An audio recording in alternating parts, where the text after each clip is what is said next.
Welcome to the True You podcast. We're here with Nicole and Jamie, and today we've got John Templeton, who is a mindset and performance coach. I first met John 2 months ago now. Yep. Yeah, in Gold Coast at one of his events called Thrive. What drew me to it was the realness, the rawness, and the no BS of John's approach, and it's honestly changed my life. So what we want to share on the podcast, John, is with our listeners is about a little bit more about your story, because it's a pretty awesome one, and also how we can give these guys a little bit more to just taking the steps they need to find what they need to carry on, kind of thing. So yeah, this is John. Where did it all start for you? You got the military background and then CrossFit and things, but where did it all really start? We're in Auckland City now, right? And I was in Auckland on the North Shore and smoking a lot of drugs, drinking alcohol. I was 17 and I talked to my dad on the phone. I was stoned one day and I talked to my dad on the phone. He lives in England and I hardly ever get to see him, and I was stoned out of my brain, and like the communication on my part wasn't there, and he's like trying to have a conversation and I was missing. And then I hung up the phone. I was like, because my dad's a gentleman, like British proper gentleman, and I was like, morally he's perfect, morally I'm fucked up. So I was like, something has to change. The next day I called a friend I hadn't talked to him in months, and he's like, I'm joining the army. And I was like, I'm joining too. And literally that day I signed up for the army, and that's when that phone call was like the catalyst for my direction to change. Awesome. So that stemmed from seeing the morals of your dad and the position you were at the time, and that instant choice of doing that. That's some of the things that I've really noticed with you. So John's one of my coach, is that you don't wait, you just do it now. So following that just do it now rather than waiting to make a decision and things, what has that got you so far? Yeah, everything. It really has, but it also has led to a lot of pain as well, because a lot of people are frozen because every option has a pro and a con, right? And so people are like, well, I don't want the con, so I'll just stay where I am. But if I stay where I am, this kind of sucks too. And so I'm like, well, let's just try it. And you kind of learn, is this really what I wanted to do or not, really quickly? Yeah. But if you just stay paralyzed, that's you're done for life. So it's like, just go, take action, learn the lessons, and then you can go, hey, this is my path, or hey, let's just tweak it and go somewhere else. Awesome. So military, just go to military. What was the big learning there? Yeah, well, holy moly. I mean, like, my friendship group at the time living in Auckland, love you guys if you're listening, was like, that part of my life was, I had to get out of that environment. They all, like, a few of the guys committed suicide. One had committed suicide. When I was on basic training, I was the first person to receive a letter, a piece of mail, and that's like a big deal. You're all lined up in the corridor and you're like standing at attention, and they're like reading out the name, and I was the first one. I grabbed it and I had to read it out loud to everyone. They're like, as a bit of like a camaraderie, like, is it from your mum, whatever. And it was a friend telling me that another one of my friends had committed suicide. So I was just standing there and I read it and I just started bawling my eyes out. Wow. So like that group of friends was not heading in a good way. Yeah. The army was like a platform to succeed. So it's like you go on a course, it's like you can like put your effort into that. Instead of putting your effort into drugs and alcohol, it was like put your effort into getting fit, put your effort into learning how to navigate, put your effort into first aid, like put effort into things that are gonna give you this return on investment. Nice. So you got to a point in the army and you wanted to kind of go further into the SAS side of it, I believe. Yeah. And doing the fitness training side of it. Tell us about that transition and what happened there. I think, like, in life, and I say it to you as well, like, aim to be the best in the world. Yeah. Otherwise, what's the point? And if you fall short, you still, like, just trump everyone anyway. And you get to experience a life that not many people get to experience. So I was like, I want to go to the Special Forces, and I trained hard, and that's the direction I was heading. And I never made it to the Special Forces. What happened was I went on a round the world trip. I took a year leave without pay, went on a round the world trip, and I realized that I'm an extrovert. I like being around people. I didn't want my life to be a secret. And so that's when I was like, well, what can I do? If it's not the Special Forces, I'm really fit. I was like, I can become a physical training instructor. So that's what I did. And funny story, and long story short, was I actually got posted to the Special Forces camp as the physical training instructor. So I was like, I lived my dream, but in a different way. Yeah. Oh, that's really cool. So from there, coming out of the Navy, of the Army is a Definitely massive, not the Navy. not the Navy, not the Navy boy. Coming out of the Army is a massive transition back to normal life, I guess if you call it. But that transition back into that, how did that go?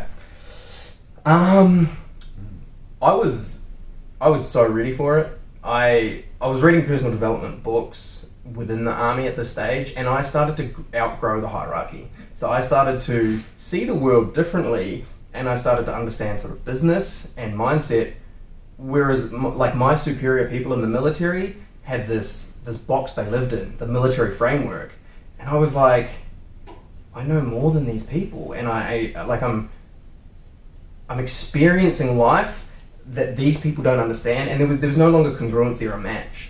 And that's when my boss, I had to clean the gym, because I was the young guy at the gym. I had to clean the gym every day at 4:30, and they would all take off, and I was like, you know what, I've outgrown this shit. So I handed in my paperwork, moved back to the North Shore. I was in Papakura, moved to the North Shore, and that's when I dove headfirst into bodybuilding. Yeah, personal training and bodybuilding. And you won the New Zealand. Yeah, so I left the Army back in to the top. left the Army in 2010, early 2010, and then I think it was October, November 2010, won New Zealand Nationals. Awesome. Oh, nice. So for people that are listening, that this might be something that they're kind of going into, what got you mindset wise, because that's where you kind of are now, what mindset and really push and drive got you to that top of that, for where you were? Yeah, there was so I actually attempted Special Forces selection and failed, and I'll tell the story during the event that's on this coming weekend, and that broke me for 12 months. I thought I was useless, I thought I was hopeless, I thought I was worthless, and I had this narrative in my mind that you're actually not as good as you think you are, and it pulled me down to the ground. And then my mum actually gave me a book, and it was about rewiring your mind. Thanks, Mum. Yeah, no, legit. Changed my whole life. So it was by a New Zealand neuroscientist, Kerry Spackman. Yeah, I thought it was. Do you know the book? Yeah, the Winner's Bible. Yeah, exactly. So Listen out. read that, and I started to do exactly what he said. I built the Bible, and I started to listen to hypnosis recordings and had mantras. I just did what it said. Yeah. And then I went for PTI selection, which is the physical trainers, and I was haunted from failing the Special Forces selection, and there was these two parts of me. One was you're not going to pass, and the other one was all of this the rewired circuitry of just don't quit, you've got this. And that it was when I passed that, that's when I was holy fuck, I can do anything. If I can overcome that shadow that was haunting me for 12 months by training my mind, I was what can't I do? And that's when the uphill spiral really kicked in. Yeah. Cool. When was that? Was that 2011 or around there? So PTI selection was in 2008. Oh, that's not Yeah, and the Special Forces selection would have been 2006 or 7. Yeah. Probably 6, I think. Yeah, 2006. Yeah. So mindset and stuff is a massive part of your work. It's everything of your work, really. What's... Go on. So you started getting the mindset, and then did you start thinking, well, I can start, when did you get to a point where you're I can help other people with that? Yeah, that's a really good question, because it definitely happened. I got my ass kicked again by life, 2014, 14, 15, 16, like back to square one, physically, financially, mentally, emotionally, spiritually. And then I rebuilt myself back out of that. And it was during that phase that I like, because I got the Guinness World Record for the muscle ups. And it was then which I was like, I didn't feel... Hang on, just repeat that. Yeah. You got to tell people what you actually did, because that was pretty freaking amazing. 2017 September was 24 hours of strict ring muscle ups. I know you two know what that is. Yeah. For those watching, Strict. it's a gymnastics exercise. You hang off the rings and you pull yourself up and then press yourself on top of the rings. Yeah. Yeah, so it was... We'll add the link in somewhere. What's that? We'll add the link in somewhere. Yeah. You can Google it and then... Yeah. So it was... To set the record, it needed to be over 1,000. And I trained for a year for it. Like, I set out to do it and I didn't know if it was possible. At first, it just said 24 hours ring muscle ups. So for 6 months, I was doing kipping muscle ups, like swinging. Yep. And then the Guinness World Record sent me the like criteria, and it said Really? strict. And so I was like, I don't think I can do this. But I changed and I started training for it a little bit, and I built up to doing 6 hours worth. And I was like, Wow. okay, I've got like a quarter of it done. Can I maintain this? And then I sort of picked a date and committed to do it, and got 1,025, which was painful. The next two weeks I couldn't like open a door handle, couldn't drive. 2 weeks. My arms and Since wrists the grip and everything. were just smashed. Is it? Do you still hold that record? Yeah, it's mine. That's freaking awesome. That's freaking awesome. Mine. Don't touch it. It's a challenge. But yeah, like I wasn't fulfilled. Like I finished it and I was like, ugh. Like success had got to the point for me where it was kind of like, I'd felt it before and I felt it again. It was just it was pretty normal. And that's when I was like, the meaning of life that's when it shifted for me. It's like, this is not the meaning of life. This isn't fulfilling.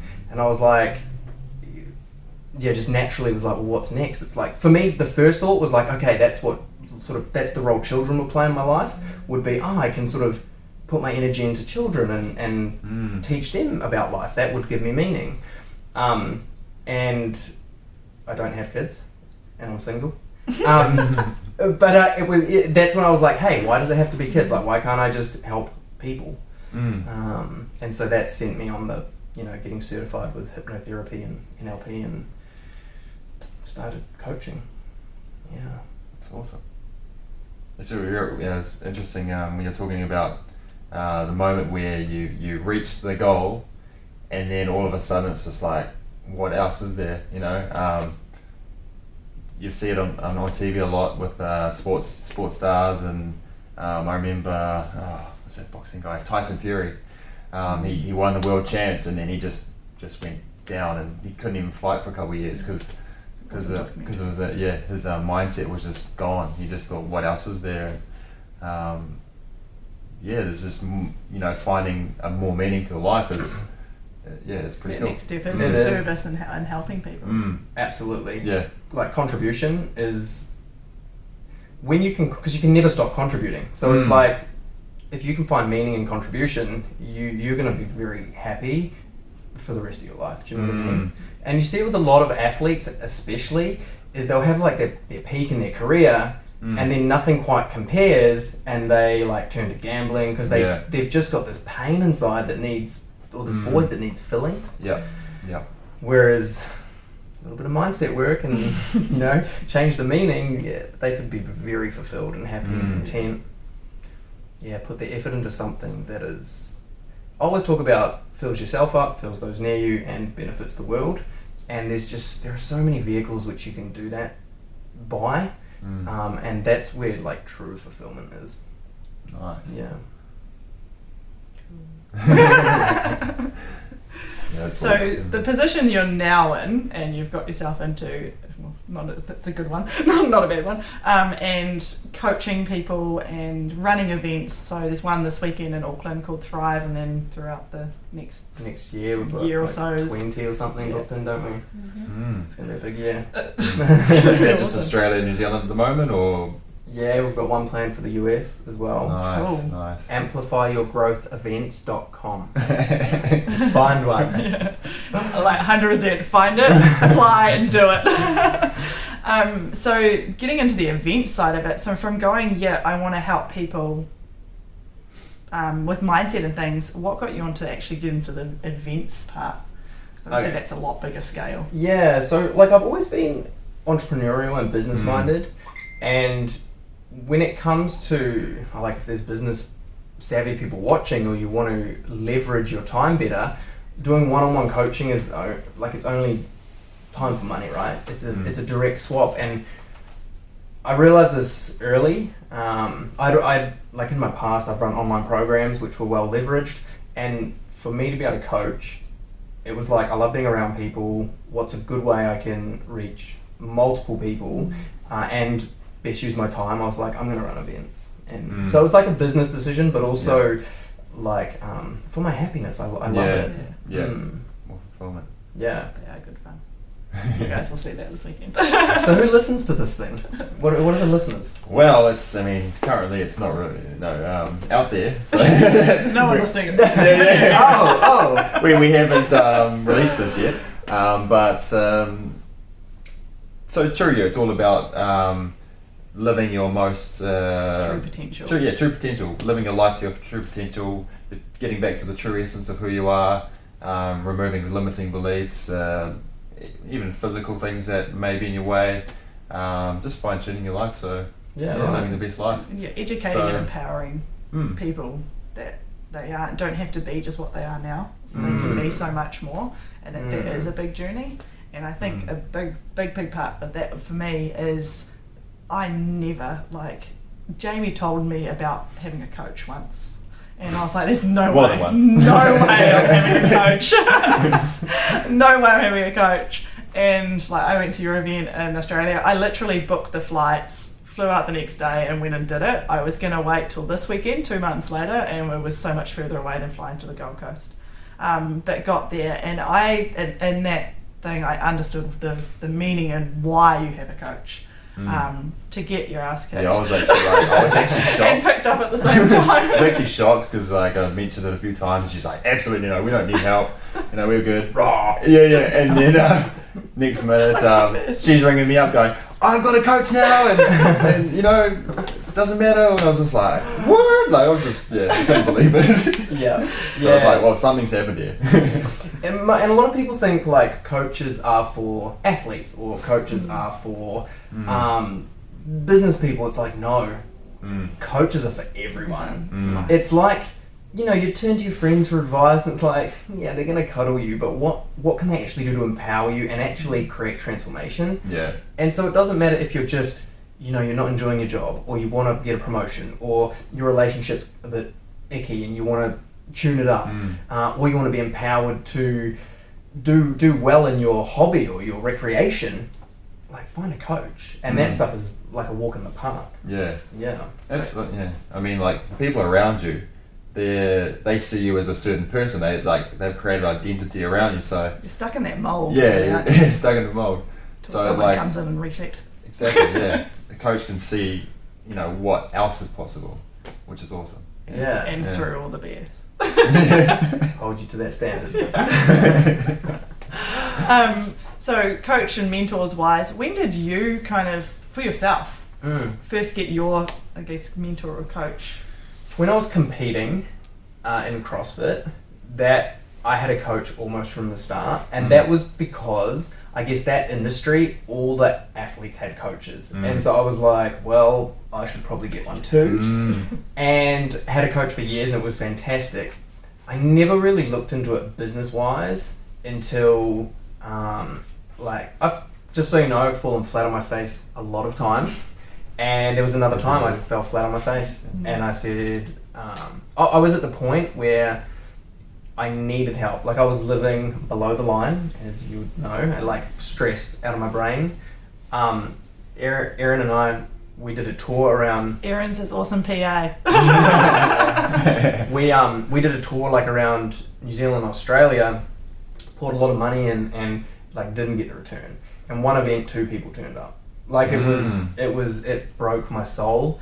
And it was after that tour that I prayed. I literally prayed. And I'm not religious. I know there's other stuff going on, but I prayed and prayed and prayed. And through a random sequence of events, this man appeared in my life. I went to meet him it was $1,000 for just 1 hour of his time. So I was like, $1,000, Aussie dollars, and sat with him, and we kind of just clicked. And I was at a point where I would have just paid anything for help, right? I was in so much pain. And he told me his rates, and it was extremely expensive. And I just said yes. I was like, yeah, I don't know what else to do. Nice. So, paid him a lot of money. And he's actually transformed everything for me. So, it's like, if you're sort of, if there are pieces of the puzzle that I had no idea. And he would just do this. And then all of a sudden, revenue would change. Or like even bringing Erin on as a PA, I felt guilty. Like, no, I should be doing the work. And now it's like, here you go. And there's no guilt there. And, Erin's happy. The team works there. Yeah. We get to travel around and, it's unbelievable what a mentor can do. Yeah. So, find someone. It really is. So in finding a mentor, what would you say you look for? Like, I know you just clicked with yours, and I guess it's the same for me, but what would you actually look for in that? Someone who has done, so there's two things. First off, what are their values? Like, are they a good person? Because in the coaching industry, there would be a lot of people that would just want money. And that's how I got stung the first time. So it's like, what does their life look like? Are they like lavish and a bit over the top, and it's more of like an ego-driven thing for them? Or are they just a down-to-earth person that's very genuine and charges what they're worth? Like, look at their values and how they come across as a person, feel into it. That would be the first thing. And then the second thing would be, have they done what you're trying to do? And they don't always have to have done it, but or have they taken someone through what you want to do? They would be my sort of two primary criteria. Yeah, like, I mean, you see people competing at the Olympics, and there's an Olympic coach, but the coach may never have played at the Olympics, but they've taken athletes and teams through before. So it's like, you put your trust in them. But if someone hasn't done it or taken someone else to do it, and they're going off of principles, not experience, No one's a textbook. that would be where I'd be a bit cautious. Yeah. Cool. All right. So I was just thinking, like, for the average, person out there, they're maybe stuck in a rut. What do you reckon is the first thing to look at? First thing to look at if they just want to change their life. Come to a Thrive event. That is definitely the first thing. No, like, you need to get away from what's common to you. So if you're getting up, going to work, got the kids, if your routine is set, you need to get away from that. Because whilst you're in a familiar environment, you're literally triggering the same nervous system in your body, and you'll just be on autopilot. Yeah. So the first thing is like, you need to get away from the environment that is confirming who you are. Because that's confirming your identity, your job, your name, what you do, how you act, what you eat. If you stay in that environment and try to change it, it's near on impossible. Yeah. So withdraw, whether it is to an event, whether it is to like solitude, whether it is around different people who kind of don't know you. So it's getting into the unknown. Until you're there, you're just going to be the familiar, which is there's no change. So it would be go into an environment which is unfamiliar. That would be the first thing, and then sit for hours by yourself with a pen and paper and just question everything. Question how you got to where you are. Like, question the clothes you wear. Question the food you eat. Question the decisions you made. Because when there's like silence around you, you can kind of be quieter. And like the thoughts that crop up, you can start to question them. Like, is this true? Because that thought leads me to a certain feeling or behavior. And you know, if you're going to do it alone, that's what I would say. Find solitude and just go into deep thought and contemplation for minimum 2 days. Matt McConaughey, you know Matt McConaughey, the actor? Yeah. I'm pretty sure it was him. He talks about it, even himself. Like, if you hear him speak, he's wise. Like, he understands life at a high level. But even now, he's like, whenever he finishes a big filming or something like that, he'll just take a month and go bush. And just go into the cabins because to like stay grounded, to stay humble. I mean, it's multi-millionaire, but also just to reflect, like, is he being his best self? Is this still what he loves doing? Is he doing it for the wrong reasons? Is he giving his all to like what he values most, whether it's family or whether it's work or his partner? And so I think even when you see people that are that made and still that wise doing it, it's like, it's a never-ending journey. As you would know, being in the coaching program, it's like we revise what we're aiming towards and our beliefs that surround it constantly. It needs to be a lifestyle, otherwise you'll get trapped in that routine. Yeah. And that's one thing I've noticed is, you come out of an event with, this is my new thing I'm going to live by.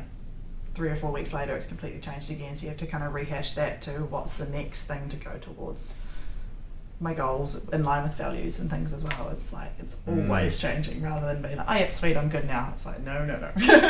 No. Keep working. and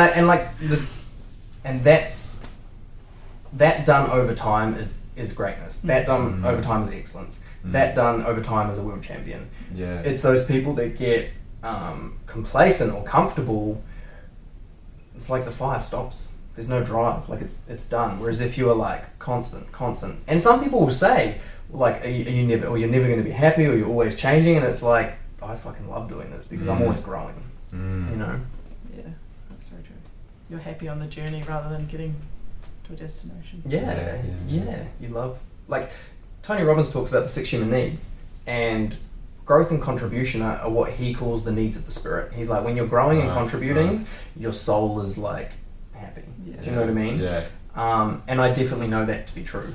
That's so cool. That's so true. We just did a presentation today to the Māori health nurses, and like, for me, standing up there and talking, like, it was like I had my fire back in my belly. I'm like, yes, I know why I'm doing this again. But it's giving back and seeing other people like, actually, wow, I could do this too. And empowering and educating people. And that is the goal and the dream is to be able to do that. And especially while in New Zealand, it's been looking into that Māori health side as well. But yeah, today was just that, like, this is why I'm doing it. Whereas before that, I was just like, why? That's when we get stuck in all our business stuff. It's full on. It is. And like, I think for anyone listening as well, it's like what Nicole just said and what you confirmed is like, there is the monotony, and then you get those bits which are priceless. And you're like, this is why I freaking do it. It is the same for athletes. They will grind in the gym all year, and then there's that moment. And although it's brief, nobody else on earth really gets to experience that, and that's what makes it amazing. That's so true. So we got this. I mean, this is my first Thrive this weekend. I'll be experiencing.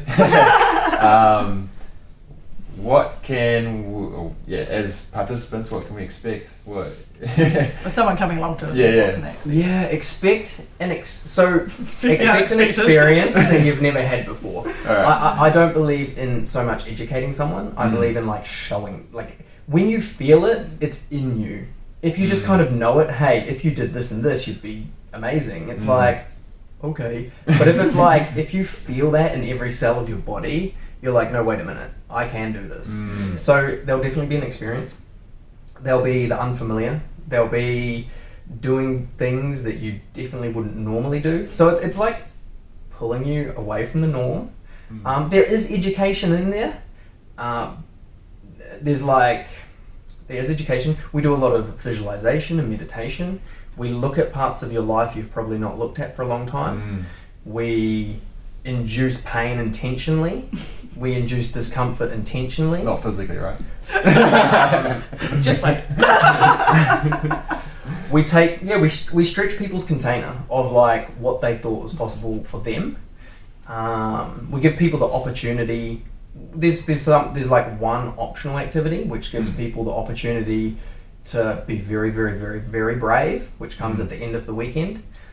So when you cannot be the same person coming out as you were going in. Nice. Yeah.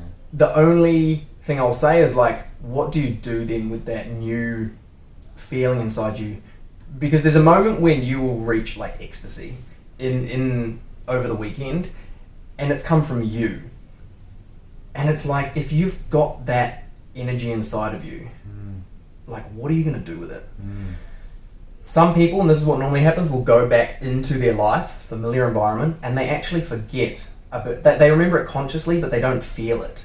So they actually forget how powerful they are once they're back to work, back to the monotony. And so my dream for everyone is to, like, that state of being, that feeling, like, chase that. Because that emotion and energy is what's going to drive success in someone's life.